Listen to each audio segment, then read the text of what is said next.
Assalamualaikum warahmatullahi ta'ala wabarakatuh. Bismillahirrahmanirrahim. Alhamdulillahi rabbil alamin. Wassalatu wassalamu ala ashrafil anbiya'i wal mursalin wa ala alihi wa sahbihi wa man tabi'ahum bi ihsanin ila yaumiddin. Amma ba'. Alhamdulillah. Terima kasih kepada yang menyediakan meja dan kerusi yang berusaha, Tuan Penasihat Surau yang berusaha, Tuan Pengerusi Surau yang berusaha, Tuan Timbalan Pengerusi Surau yang dihormati barisan AJK Surau, Tuan-Tuan Imam, Tuan-Tuan Bilal, Tuan-Tuan Haji, Tuan-Puan Hajah, Muslimin Muslimat yang dirahmati Allah SWT. Alhamdulillah, syukur pada Allah, takdir Allah yang sejak azali Allah Ta'ala zahirkan, Allah Ta'ala jadikan kita dapat sama-sama sambung belajar ataupun ulang kaji ilmu tauhid khasnya dan ilmu agama yang lain amnya. Saya bacakan doa ringkas. Allah wahdahu la syarikalah, Muhammadun abduhu wa rasuluh, tawajjah haitsu syi'ta fa innaka mansur. Baik, kita sambung kitab Paku Iman dan Simpulan Iman karangan Tuan Guru Haji Cik bin Ahmad Al-Kedahi. Orang Kedah, ulama Kedah. Pada muka surat 7 baris yang pertama. Terima kasih.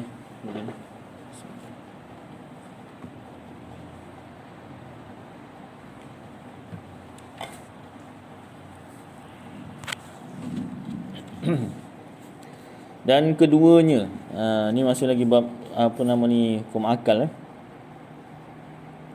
Dan keduanya, yang pertama mustahil daruri.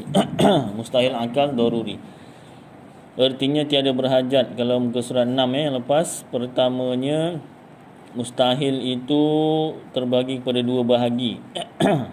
Pertamanya mustahil daruri, artinya tiada berhajat kepada fikir dan nazar.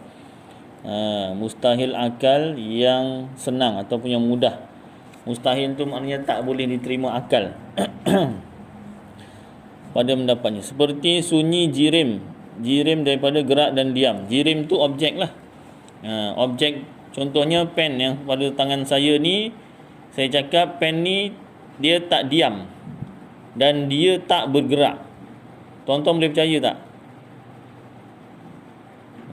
Kalau tuan-tuan percaya, maknanya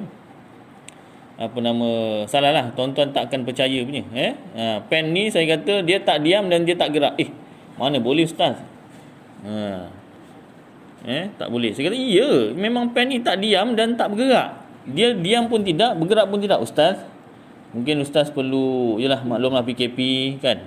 Mungkin ustaz perlu semak pergi ke hospital semak. Jumpa doktor psikologi ke apa ustaz. Pen ni dia kalau tak diam dia bergerak, kalau tak bergerak dia diam ustaz. Jadi akal kita yang waras, akal manusia yang waras, percaya setiap perkara ataupun objek tu, dia kalau diam dia tak bergerak, kalau dia bergerak dia tak diam. Salah satu, tak boleh dua. Itu mustahil akal yang mudah. Dan keduanya mustahil nazari, artinya berhajat kepada fikir dan nazar. Nazar tu telik atau teliti ataupun eksperimen pada pendapatnya. Seperti mustahil Allah Ta'ala beri kena kesakitan seseorang atau kesusahannya itu Allah uji atau Allah cuba supaya Allah Ta'ala hendak tahu iman seseorang dan sabarnya. Maka mustahil yang demikian itu contoh mustahil nazari, mustahil akal yang perlu diberikan hujah, bukan mudah orang nak percaya. Contohnya apa? Allah Ta'ala beri kesusahan atau kesakitan atau musibah atau bencana atau balak, macam-macam namanya. Daripada sakit, luka, susah, perih, perit, lagi apa? Balak, bencana, musibah, macam-macam. Namanya tu macam-macam. Bendanya samalah. Itu semua kalau Allah Ta'ala beri, Allah Ta'ala nak uji atau nak cuba Dan Allah Ta'ala cuba atau nak uji itu supaya Allah Ta'ala hendak tahu iman seseorang dan kesabaran seseorang. Maknanya Allah Ta'ala kena uji dulu, kena cuba dulu, baru Allah Ta'ala dapat tahu iman hambanya, kesabaran hambanya. Itu contoh mustahil. Kenapa mustahil? Satu, nota kakinya bawah situ, kerana Allah sudah tahu pada sedia kala. Kenapa pula Allah Ta'ala nak uji, nak cuba dulu, baru Allah Ta'ala tahu? Sedangkan Allah sudah tahu sejak tiada mula, sejak sedia kala. Sedia kala tu tiada permulaan, sejak makhluk belum ada. Alif ha intaha al-musannif, pengarang kitab. Dia kata situ, ta'alallahu an zalik uluwan kabira. Maha tinggi, maha suci Allah Ta'ala daripada demikian itu, akan ketinggian yang maha besar. Maknanya segala ujian, cabaran, dugaan, tu pun macam-macam juga nama dia kan. Ujian, cobaan. Kalau Piramli kata cobaan, ya tak? Nanti kalau ada apa-apa jangan terkesan ini itu semua cobaan. Cobaan betul-betul dia takut, ya tak? Kena baling nama ni, kena baling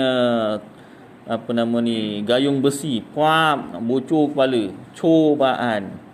Belum lagi, kena buang sampah, masuk pergi buta, orang buang sampah, cobaan dia kata. Dia siram air entah air apa, air kencing ke air apa, tersiram, cobaan. Sekali kena timba besi, oi nasib baik tak bocor kepala aku. Ini bukan cobaan. Naik atas, dah panjat orang kampung, menjegit lah, pergi buta bercakap, ya tak? Menjegit, panggil orang kampung pun datang, takut semua cabut. Ya je bawa kayu lah apa, takut, kena sergah takut.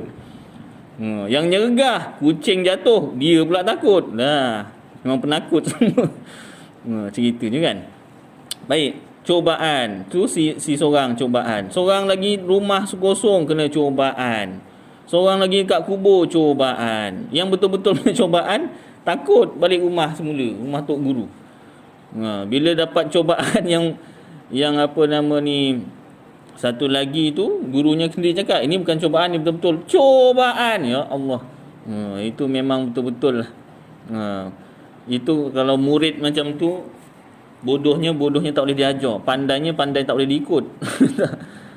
Patah Melayu itu untuk Pak Pandai sebenarnya. Pak Pandai ni gelarannya pandai yang tak boleh diikut. Ada time dia bodoh yang tak boleh nak ajar.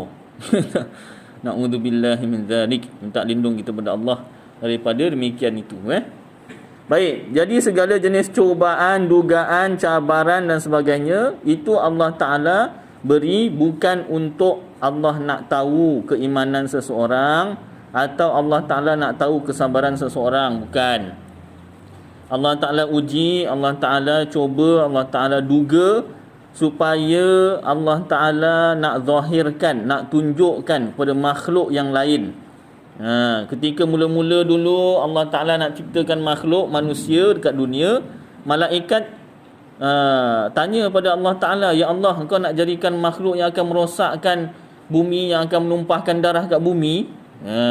Tak? Maknanya manusia ni pada pandangan malaikat dulu-dulu tu, sebelum dijadikan, buruk lah, negatif lah. Lalu Allah Ta'ala kata, aku lebih mengetahui daripada kamu. Jadi bila Allah Ta'ala ciptakan manusia, Allah Ta'ala berikan ujian, dugaan, cabaran. Yang paling besar dugaan cabarannya nabi-nabi lah, rasul-rasul. Kita manusia biasa ada juga cobaan, dugaan, masing-masing. Ada orang kena uji dengan keluarga, ada orang kena uji dengan harta, ada orang kena uji dengan pangkat, ada orang kena uji dengan kemiskinan pun ada. Kemiskinan pun satu dugaan juga. Ya tak? Tanya orang miskin, kenapa tak pergi masjid? Aku miskin, aku sibuk nak cari duit. Duit tak ada.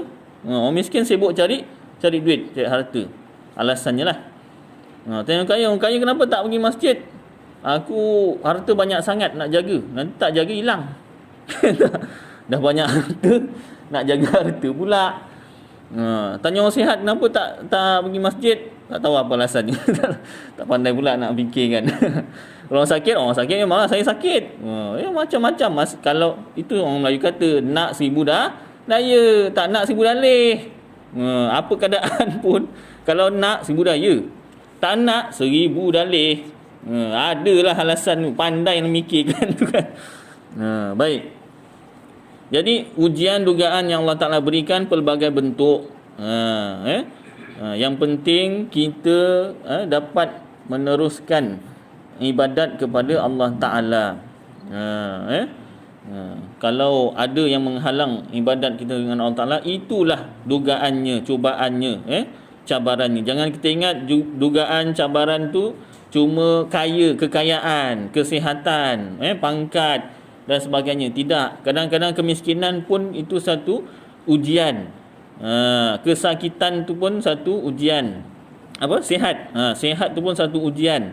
Ni kau sihat ni, kau ingat tak Allah Ta'ala? Bersyukur ke tidak? Ya tak? Lagi orang ingat pangkat tu satu ujian. Tak ada pangkat pun satu ujian juga. Ya tak? Jadi pelbagai ujian, setiap orang lain-lain. Baik. Jadi dari segi tauhid, cubaan dugaan itu Allah Ta'ala berikan untuk Allah Ta'ala zahirkan, tunjukkan pada makhluk yang lain, terutamanya malaikat lah, tentang keimanan seseorang. Kalau seseorang itu Allah Ta'ala takdirkan dia diberi ujian dan dia sabar dan dia beriman, maka Allah Ta'ala berbangga dengan dia, dengan para malaikat. Tengok hamba-Ku, dia aku uji sedemikian rupa, tetap keimanannya, malah bertambah, sabar, tinggi tahap kesabarannya. Allah Ta'ala berbangga dengan kita.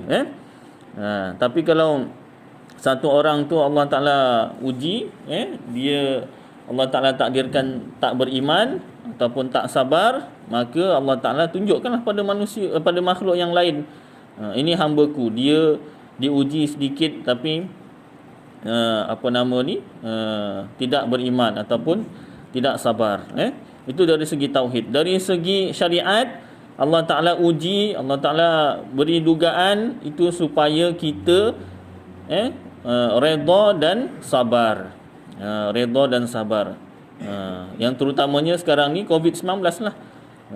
Kita kena redha dan sabar. Kan ramai kan, PKP je ramai yang mental lah, sakit mental. Masa apa? Banyak masalah. Perceraian dan sebagainya, rumah tangga, macam-macam lah. Jadi itu sebenarnya dugaan, ujian Allah Ta'ala berikan supaya dari segi syariat kita redha dan sabar. Besar ganjarannya. Diuji dengan diberhentikan kerja, ataupun diuji dengan turun gaji, ataupun diuji dengan macam-macam lah, kerja dari rumah. Katanya lagi susah kerja dari rumah daripada kerja kat tempat kerja, tak? Tengah buat kerja anak kacau, tengah buat kerja bini suruh itu suruh ini, tak? Katanya lah, macam-macam lah kesusahannya. Baik, itu dari segi syariat, supaya kita sabar dan redha. Baik, sambung. Dan terbahagi pula mustahil itu kepada dua bahagi. Mustahil akal tu terbahagi kepada dua. Pertamanya mustahil li ghairihi, artinya mustahil bagi yang lain daripada zat Allah lah. Zat suatu, bukan zat Allah, zat suatu. Seperti mustahil orang yang Islam tidak masuk syurga, dan mustahil orang yang kafir itu masuk syurga. Itu mustahil dari segi mustahil akal, dari segi selain daripada zatnya. Dan keduanya mustahil zati, artinya mustahil bagi zatnya, dan terbahagi mustahil zati itu kepada dua bahagi, pecah lagi dua.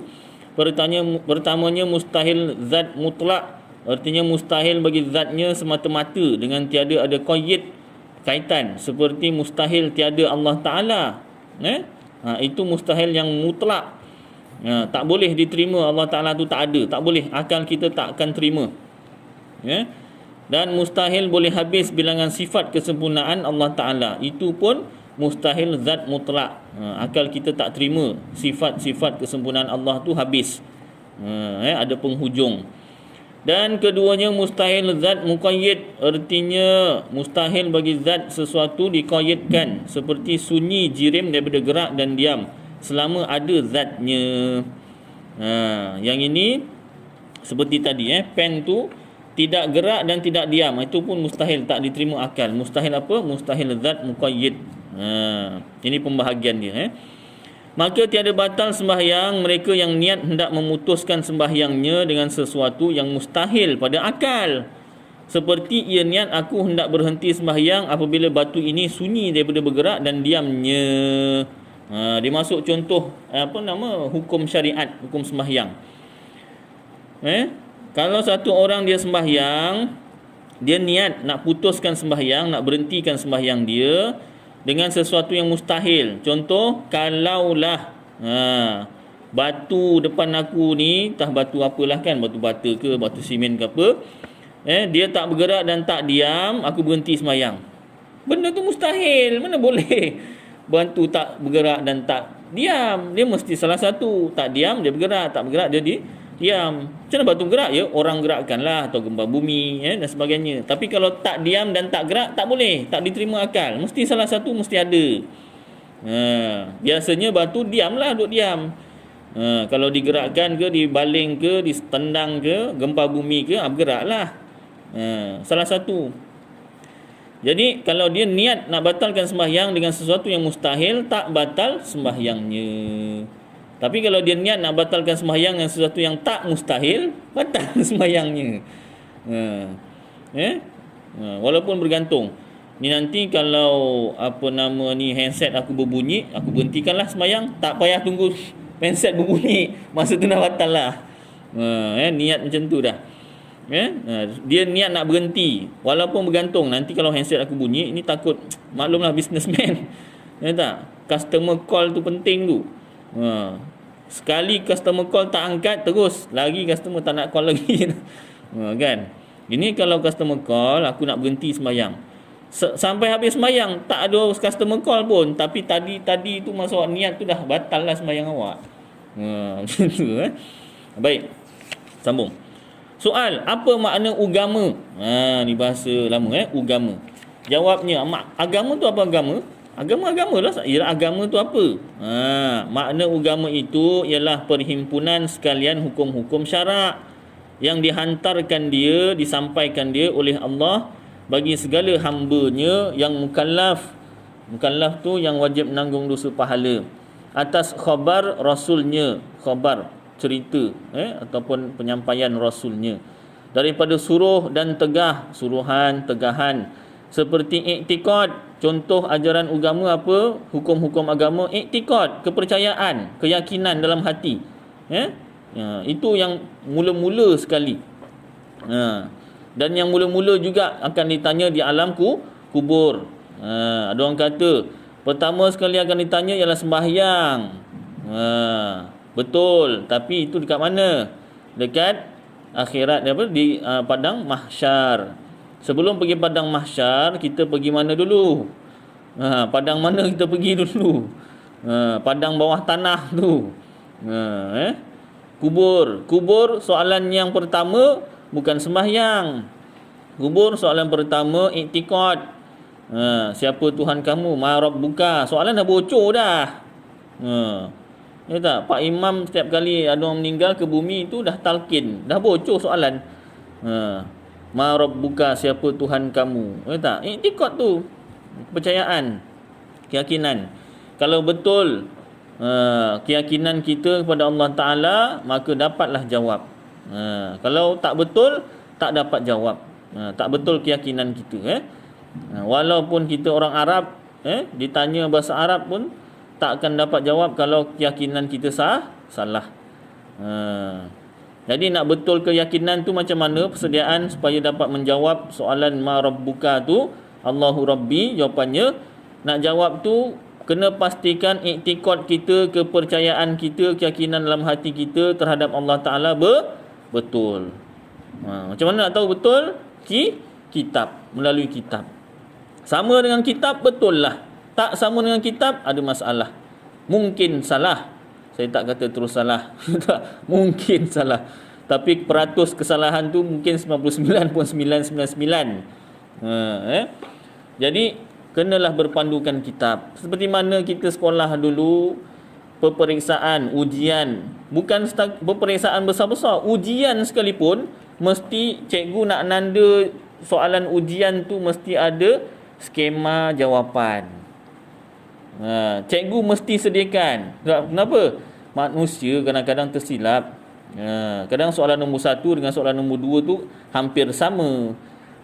Tersilap. Dia walaupun cikgu pakar sekalipun, dia nanda-nanda tu betul. Kan dah dah tu kalau baru kertas yang pertama tak apa. Dah 100 kertas dah nya tu. Macam mana tu patah balik? Tak? Kena skema juga. Pengalaman saya sekolah kebangsaan, sekolah menengah, mengajar sekolah kebangsaan, mengajar sekolah menengah, mengajar sekolah international, sama mana-mana sekolah dan ujian sekalipun, sekolah pendidikan tempatan ke luar negara ke, mesti ada skema jawapan untuk menanda. Cikgu kena ada skema jawapan, pakar macam mana pun. Pasal apa? Dah tersalah, dah buang masa. Itu kalau sedar salah, tak sedar kesian budak tu. Nak jaga kualiti lah. Nak jaga kualiti. Kalau budak tu dia biasanya dapat A kat sekolah, tiba-tiba peperiksaan besar dia dapat B, dia boleh tuntut, saya nak buat semakan semula. Oi, itu yang paling tak disukai oleh penanda. Nak disemak semula. Semak semula memang betul boleh dapat A. Memang habislah. Habislah. Memanglah kenalah cikgu yang menanda tu kan. Semak memang betul. Ikut skema ni budak ni betul dapat A. Kenapa ni cikgu? Ni saya ada masalah keluarga lah, PKP. Tak ada. Itu masalah keluarga tu masalah awak. Sekarang skema dah ada, kenapa tak ikut? Itu dah ada skema tak ikut, kena. Apa lagi tak ada skema, tak boleh. Nak jaga kualiti ilmu. Padahal alah kadang dah yang satu tambah satu tu pun kena ada skema juga. Memang kena ada skema. Walaupun 1 tambah 1 jawapannya dah memang masyhur, tak pakai skema pun dah tahu. Kena ada skema. Takut tersilap. Manusia kan. Jadi apatah lagi ilmu agama yang soalannya ni dah tahu jawapan dah ni dalam kubur ni. Tapi syarat nak jawabnya tu bukan dihafal. Kalau dihafal senang, orang bukan Islam pun boleh senang-senang. Nanti sebelum aku mati I want to remember first. Sebelum meninggal dunia, before dia macam tahu pula dah rasa-rasa macam mati tu, dia hafal. Allahu Rabbi. Orang putih apa? Allahu Rabbi. Hafal. Selamat dia. Tapi selamat ke?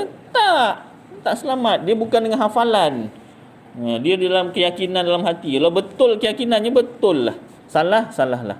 Macam mana yang kita faham Allah Ta'ala tu? Sifat-sifatnya apa? Kalau kita kata Allah Ta'ala sifatnya menguji manusia sebab nak tahu. Allah Ta'ala nak uji manusia, nak tahu kenapa hamba-Nya ni beriman ke tidak, sabar ke tidak. Agak-agak dapat tak jawab soalan dalam kubur, Allahu Rabbi. Sedangkan sifat Allah yang sebenar, Allah Ta'ala uji hamba-hambanya bukan untuk nak tahu, nak zahirkan pada makhluk. Kalau Allah nak tahu, maknanya setelah diuji manusia tu barulah Allah Ta'ala tahu, rupanya makhluk aku ni tak beriman. Dah uji baru tahu, kan beriman. Itu bukan Allah Ta'ala, itu makhluk. Tak?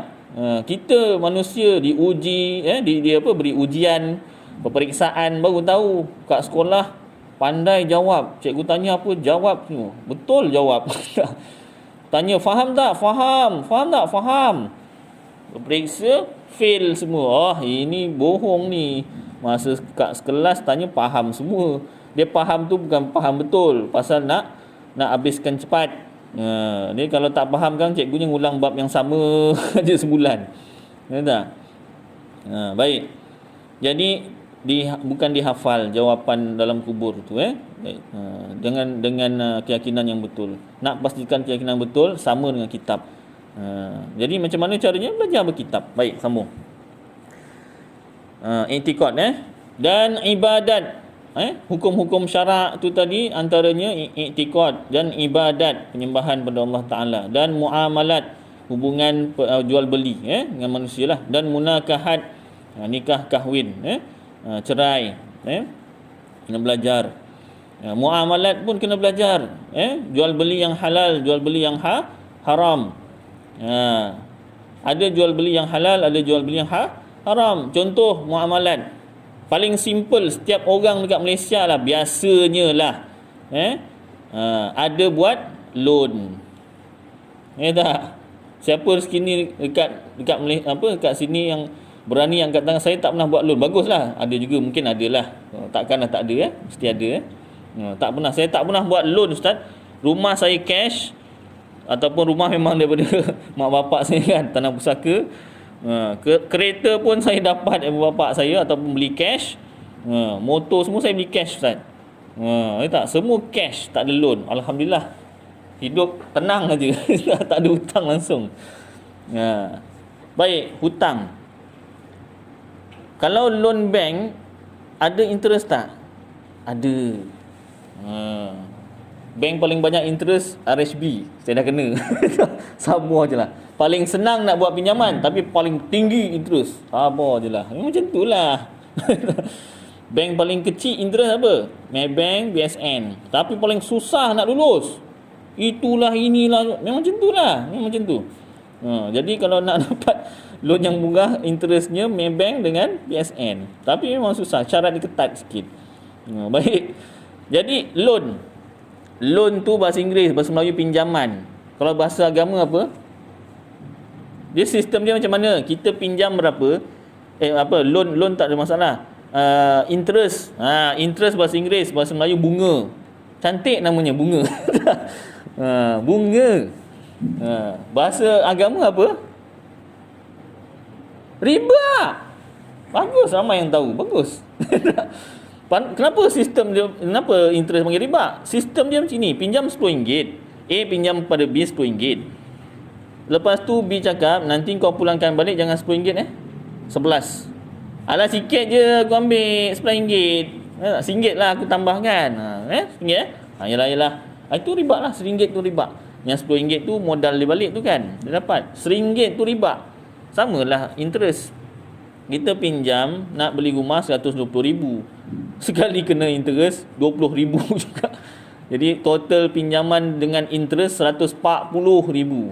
Kau RM20,000 dia punya interest. Itu seorang, kalau 10 orang dah RM200,000. Wah, berapa juta kat Malaysia ni pinjam. Mana tak gaya bank. Baik. Jadi interest riba. Riba hukumnya apa? Saya tak berani cakap Ustaz pasal saya buat loan ni. Tak apa, kita cakap ni ilmu. Tak apa, terus terang. Memang haram. Ada seorang sebut haram. Bagus. Berani. Ya tak? Habis awak buat loan tak? Bagus. Alhamdulillah. Yang berani cakap haram tu sebab dia tak buat loan. Waktu dia berani. Yang senyap tu. Bukan semua, bukan sini, tempat lain. Ustaz ni janganlah tunduk salah, tak tunduk salah. Ni yang saya malas pergi kuliah ustaz ni, ya tak? Semua kena, tak boleh lepas, ya tak? Tak apalah ilmu, kita bincang sampai tuntas. Saya pernah sebut sini, Jadi riba hukumnya haram, jelas. Dia berdasarkan ayat Quran. Allah Ta'ala menghalalkan perniagaan dan mengharamkan riba. Satu caranya kita nak elakkan daripada riba. Kalau loan memang tak ada loan yang tak ada riba. Setakat ni tak adalah sepengetahuan saya. Ya? Ada interest tak?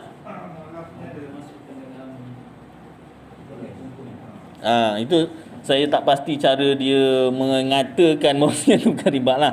Cuma yang saya ingat saya sepengetahuan saya, dia kata interestnya tak turun naik. Kalau bank konvensional dia turun naik. Jadi itu hujah dia yang mengatakan itu bukan riba ataupun interest tu tak haram. Pasal apa? Dia fixed rate. Mungkin satu lagi akad tu, mungkin. Jadi kalau nak lebih jelas dalam kitab Idaman Penuntut juzuk yang kedua bab muamalat, pinjamlah. Alang-alang kan. Ada tak? Juzuk kedua. Bab muamalat penting juga kita belajar. Dah saya pernah bacakan kat sini, tak apa. Bacakan lagi ilmu, kita ulang-ulang lagi supaya lebih yakin. Kadang benda ni tak perasan. Tak perasan satu. Lagi satu, malaslah nak fikir. Macam mana macam saya ni tak buat loan yang apa nama ni. Macam mana tak buat loan. Baik. Jadi perkara ni sebenarnya dah ada dalam kitab dan ada caranya. Cumanya kita tahu dengan tak tahu. Kemudian yang kedua, apa nama ni, amalkan ataupun tidaklah. Pada bab muamalat ni juzuk yang kedua.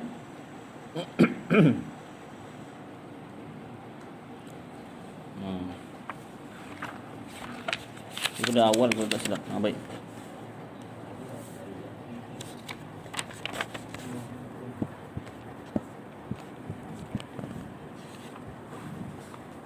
Jadi hukumnya boleh ke tak boleh ustaz buat loan? Nanti jawapannya ada kat sini.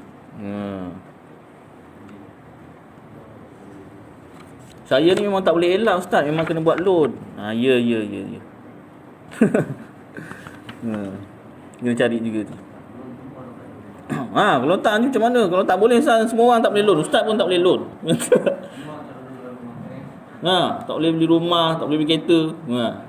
Macam mana ustaz? Cepat ustaz, sabar. Jawapannya ada, cuma bersurat dan lupa ni. Nak tunggu pencen. Pencen tu pun duit KWSP tu ada ni. Macam mana ustaz?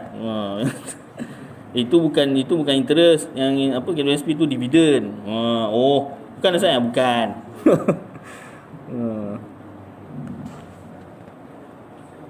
Ingat tak muka surat apa? Itulah. Dah buka-buka lupa pun muka surat apa. Baik. Dia pendek je ayat dia tu. Tapi kalau kita tak tahu riba dan hukumnya baik. Saya ambil terus yang jawapan yang pendek supaya cepat masa kita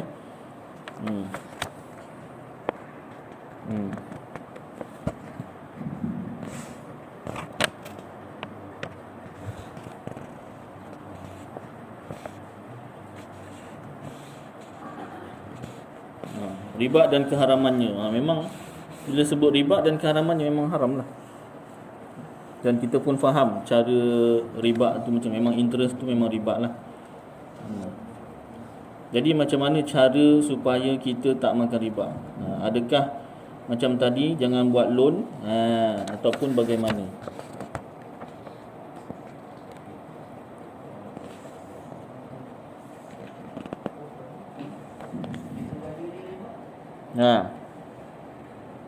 Kita yang bagi dia riba, kita pun dapat sama lah. Kan? Pula tak jumpa ni. Jap, ada ni. Cepat ustaz. Ya, sabar.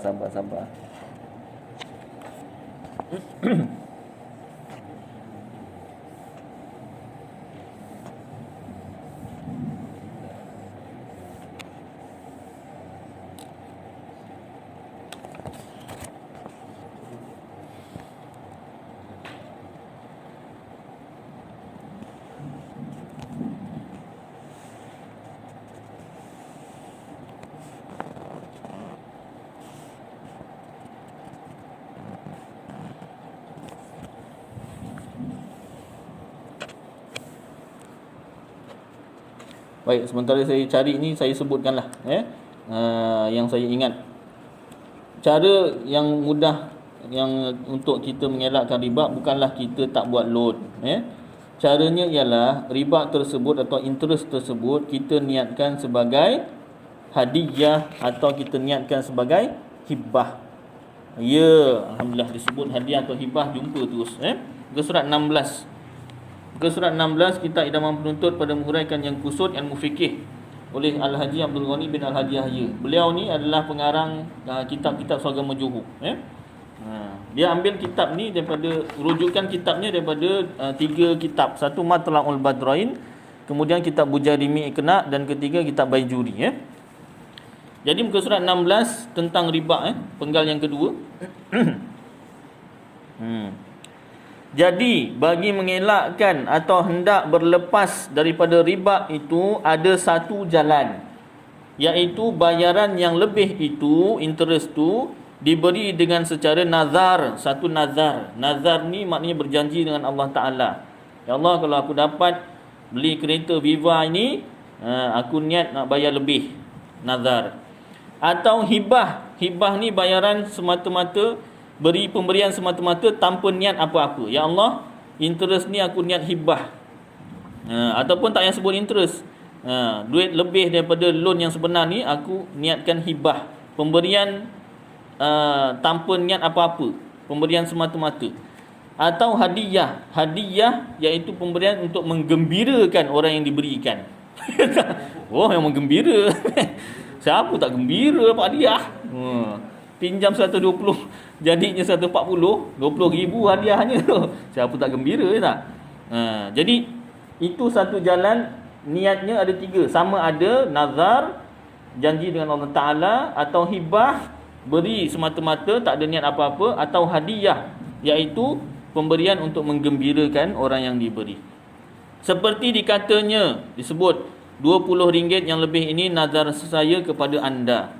Atau ia tidak sebut, cuma niat sahaja dalam hati. Begitu. Kerana di sisi kaul yang muktamad, yang kuat, bahawa nazar itu tidak berkehendak kepada ijab dan qabul, apatah lagi hibah atau hadiah.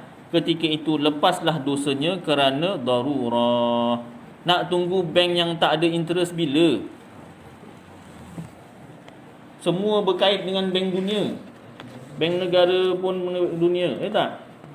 Jadi ini satu cara. Perlu tak sebut? Tak perlu sebut. Kecoh nanti. Ni encik, saya ni yang interest ni saya nak niatkan sebagai nazar. Apa tu encik? Nazar, apa tu? Nama siapa? Nama siapa? Itu yang Islam lah. Yang bukan Islam, apa lu cakap? Ini saya niatkan hibah. Dah hibah pula. Kalau hadiah tu mungkin orang faham lah kan. Hadiah. Tak ada. Kami tak ada rasuah. Ni bukan rasuah, hadiah. Tak ada. Dia tak faham. Jadi cukup niat kita sahaja. Perlu tak setiap kali bayar tu niat? Tak perlu. Sekali niat pun jadilah. Maknanya setiap kali kita bayar lebih tu, lebihan tu kita niatkan sama ada nazar atau penazar, bahayalah. Bahayanya apa? Kalau tak bayar, bukan setakat bank cari, Allah Ta'ala cari. Pasal janji dengan Allah Ta'ala tu. Orang kata kalau langgar nazar, Allah Ta'ala hantar peringatan. Apa peringatannya? Ular masuk rumah. Ya Ustaz? Ya. Tak tahulah, itu orang katalah. Kitab tak kata. Dia kalau tak cakap situ tak takut. Langgar nazar Allah Ta'ala ni dosa besar. Tak takut dia. Jangan langgar nazar, nanti ular hitam masuk rumah. Ya. Ush, baru takut. Manusia kan macam tu kan. Baik. Jadi apa nama ni? Kalau takut niat nazar, niat hadiah atau niat hibah. Alhamdulillah Ustaz, selama ni saya memang banyak loan. Baru mengaku baru mengaku Baik, itu cara untuk kita berlepas diri daripada hukum riba. Bukanlah maknanya kita menipu Allah Ta'ala, tidak. Itu cara Allah Ta'ala juga beri. Kenapa susah sangat macam tu? Ini membezakan, Allah Ta'ala nak membezakan orang yang ada ilmu dengan tak ada ilmu. Itu sebab namanya ilmu, penyuluh, penerang. Apa-apa keadaan pun dapat, ada jalannya. Ada belok, sini, jam, sini, sini. Ada je. Tu sebab orang kata, kalau orang jaki lah, orang belajar ni, dia je betul, orang lain semua salah. Iyalah. Pasal kita tahu jalan yang betul. Dah awak memang jalan salah, takkanlah kata betul. Memang macam tu. Biasanya memang macam tu. Tu sebab belajarlah lagi dan lagi. Baik, sambung. Jadi janganlah tak buat loan. Ni ustaz dia kata ni haram riba. Dia tak bagi buat loan. Bagi. Tapi ada cara ni. Malah saya beritahu sekali bank mana paling tinggi interest, paling rendah interest. Baik, sambung. Muamalat, itu makna agama. Ibadat, muamalat. Dan munakahat nikah kahwin cerai kena tahu juga. Contoh orang nikah syarat nikah ada apa nama ni 5 kan. Kalau tak silap. 5. Cukup 5 ni sah. Jadi ada pernah berlaku satu video ni, saya dapat video WhatsApp lah. Seorang guru agama. Jadi dia nak buat contoh nikah tu, dia pun sebut nama anak perempuan dia sendiri betul-betul. Anak muridnya ni tak faham lah ustaz, tolong tunjukkan, buat contoh. Ginilah, pegang. Tak pegang tangan pun tak syarat. Ya tak? Aku nikahkan si Fulanah binti Fulan dengan mas kawin ini. Aku terima nikah. Muridnya jawab, sah tak? Sah. Kawan-kawan ada ramai. Alhamdulillah, saya jadi jadi menantu ustaz ni, kata ustaznya, astagfirullahalazim. Lah. Habis. Bukan habis lah, maknanya sah lah. Tapi dia tak perasan. Bab nikah jangan buat main. Bila dah sah, sah lah. Kau tak boleh halang. Kau halang, dia ni dah suami. Dia bukan memang tak sedar lah tu kan. Anak muridnya pandai. Aduh, sabar je lah. Tu sebab orang pandai ni malas nak mengajar ni tak. Pandai, ada yang kita yang kena. Baik, bab nakahat. Bab cerai pun tak boleh buat main. Bab cerai tak boleh buat main. Main-main cerai tak boleh. Contoh kalau berlakon ke kan, berlakon cerita suami isteri berlakonnya wataknya suami isteri juga. Sekali dapat apa nama ni dialog ke apa, cerai, sebut ini berlakon je, tak berlakon ke tak berlakon, cerai tu tak 3 pula tu daripada skripnya tu. Siapa pengarah itu yang buat skrip tu, tak? Habis. Jangan main-main, jangan buat main. Kemudian dia punya cerai itu walaupun kata talak 1 tapi dah 3 kali, talak 1 dia jadi 3. Dia sepanjang hidup tu dia akan bertambah, dia tak ada berkurang. Dah 1 kali cerai tu dah kira 1. Kali kedua sebut talak 1 lagi, dah 2. Kali ketiga sebut talak 1 juga tapi dah jadi 3.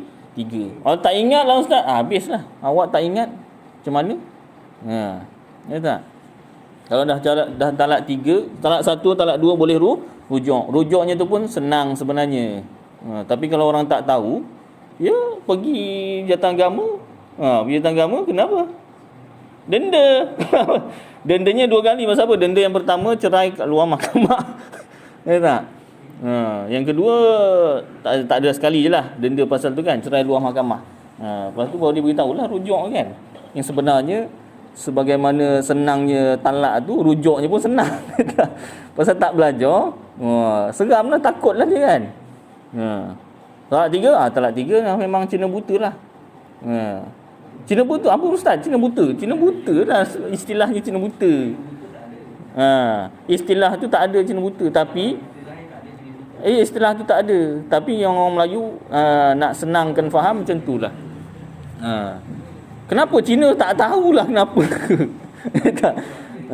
Tapi istilah Cina pula yang pasal je tak. Buta pula tu. Apa yang buta celik aja tak. Jadi apa nama ni kena ada orang lain yang nikah, dan bukan setakat nikah, kena bersetubuh. Supaya menyesal. Itu pun kalau dia ceraikan balik. Kalau tak cerai, habislah kau. Tak? Gila bayang lah jadi. Tak? Sayang. Tak? Kau ni baru 1 hari pun kau dah sayang. Aku tak boleh. Aku memang sayang. Aku sebenarnya bukan sayang baru hari ni. Dah lama aku target. Dah target lama punya. Baik, itu sebab penting tuan ilmu agama kita belajar. Itu munakahat. Dan jinayat pun penting. Alah ustaz, zaman sekarang kita Malaysia mana ada pistol ke apa, pisau. Saya buat contoh satu accident mana pakai pisau, mana ada orang bawa kereta bawa pisau ustaz, pistol apa. Awak accident kalau langgar orang tu mati, itu masuk bab jenayat. Saya tak ada niat, membunuh tanpa niat. Tu sebab kalau orang Jangan bawa laju. Laju membunuh. Tak. Dia kena tulis. Membunuh tanpa niat, diatnya sekian-sekian. Diat tu denda. Sekian-sekian. Berapa Ustaz? Kalau tak silap saya berapa 1,000 ekor unta. Kalau meninggal dunia 1,000 ekor unta. Unta berapa sekarang? Lembu aja 6,000, 7,000. Katalah unta 10,000. 10 kali 1,000. Jadi berapa? 100,000. 1 juta betul lah. 10,000 kali dengan 1,000. 10.